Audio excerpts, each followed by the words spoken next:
chose the Democrat for that seat. How many potential? So it was my universe. I took everyone from a leaning everyone who voted, from a leaning Republican to a strong Democrat, and that was 4,600 people. And then it really narrowed down to what you talked about. I mean, it's 1,600 is my number, and I was being really nice to people, and that may be one of the reasons why I lost. So. Did you actually have a There's a list? lot more to that one, but yeah. On your list, did you actually knew who was going to be voting? I mean, Yeah, I mean, I pulled the van list, and we did them that way. Those lists are as good as the people who put in the information before you. Right. Right. No, I understand that. I mean, I'm familiar with the van, Yeah. but You paid for this list? Mhm. So, Yeah. and there, I know that there's controversy about that. There's always controversy about the van, which absolutely amazes me because I have worked in national politics. I've worked on presidential campaigns. Hillary Clinton and Bernie Sanders paid $50,000 apiece to get a hold of that Iowa voter list. I paid $1,000 for the van, and I was glad to do it because it's ultimately those party resources that provided me with the tools in the first place to use them. So I was glad to do it, but it is all about the universe that you build, and all of us have different universes. You know, my state senator stepped down in a sex scandal, so the very first universe I had was frequently voting women. I locked them in, right? right. But to be clear, I did not win my primary, so I think Did you pay about attention that. to age too? Oh, sure. I mean, if you just put in, likely Democratic voter, 2 out of the last 3 primaries, and you pull up the list, then the van is great. It can give you the counts and the cross tabs, and you can break it down, and you're like, oh, well, in this district, the majority of the voters are women, and the majority of the voters are 55 to 64. Or in this district, the majority of the voters are Hispanic men. You have to really look at, you have to know your district. And I'm gonna say something, it might not be very popular, but you have to run to represent your district or you will not be elected. You won't be elected. Ashley could never run in Cass County the same type of progressive race that Manny ran in the historic Northeast. She would have been laughed out of the county. Instead, she ran a race that reflected the values of her district, and she picked up endorsement after endorsement of moderate Republicans in her district. She really did. She ran a smart race. Rick Bratton makes Trump look like, a genius. So, Ashley, all this canvassing you were doing out there, and I know you were out every day because I actually live in the district she ran for. What was the most challenging obstacle you had to overcome when you were face to face with a potential voter?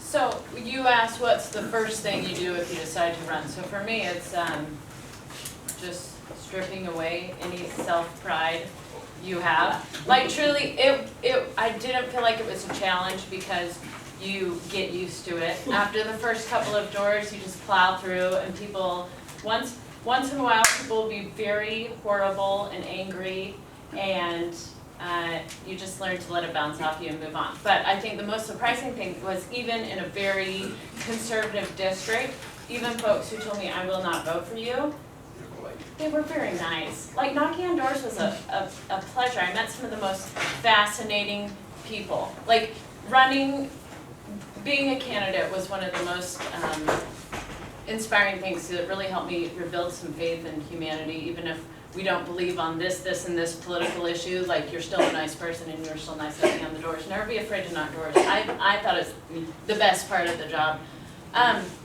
I was also going to say one other thing about the van. So there were a couple other candidates in Cass County or down south who maybe didn't knock on very many doors, or if they did, they didn't keep track of their data. So my only thought is just to flag how important that is. If you ever volunteer for someone else's campaign, I can tell you that the information I was using was Claire McCaskill.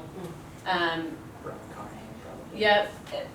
former candidates who are able to give me information to help me target those voters. So going forward, right, who are we looking at in 2018?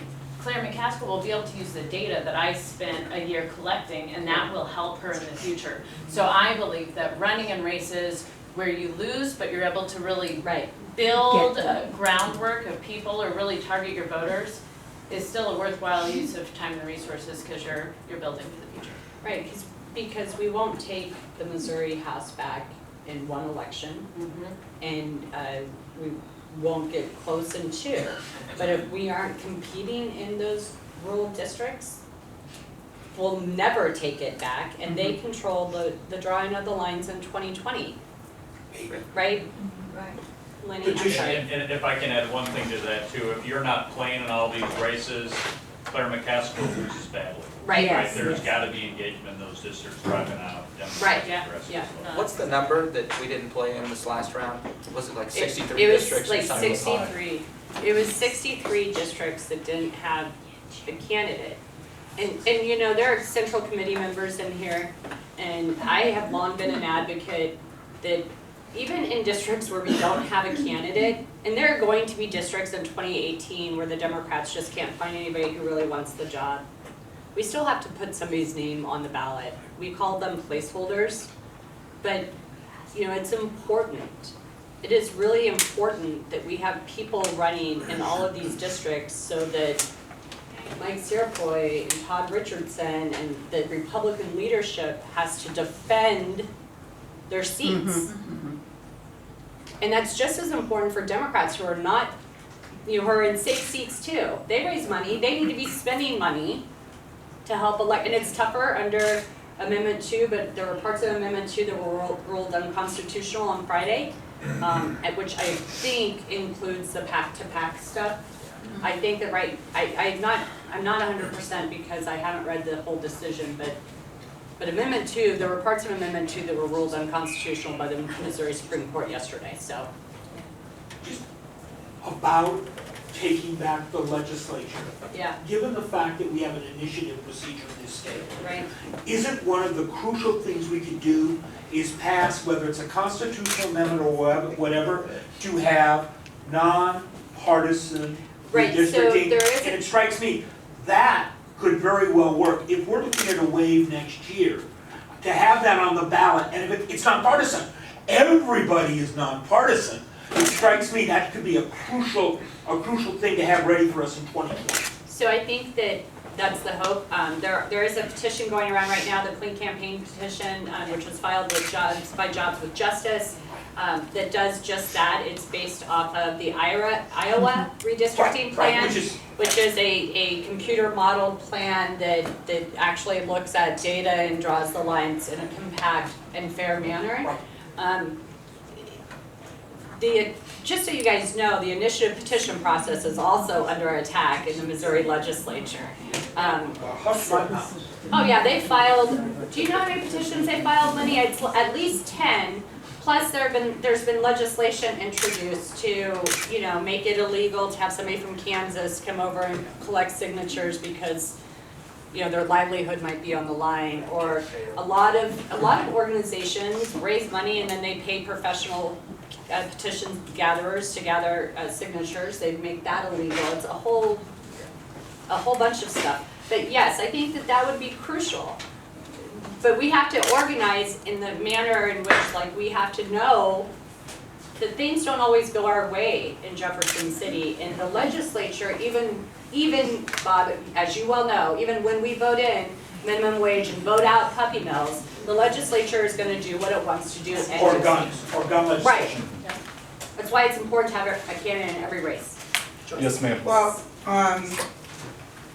I just, I'm not a member of the Missouri Democratic Party. I get stuff and I contribute, but like I went to some stuff for Candor and the average age was like 72. Right. And they're not open. It's like they all clump together in little groups. It's like when you have people, it doesn't seem, I'm just saying, I don't know if you felt the Democratic Party helped you very much at all, you know, and all the Sanders voters that are out there that, you know, is there a way that people are going to reach out to them And I mean, I guess we're all talking Democrats as what we're hoping is the progressive, but it seems to me there has to be some kind of groundswell of opening, that opens the party.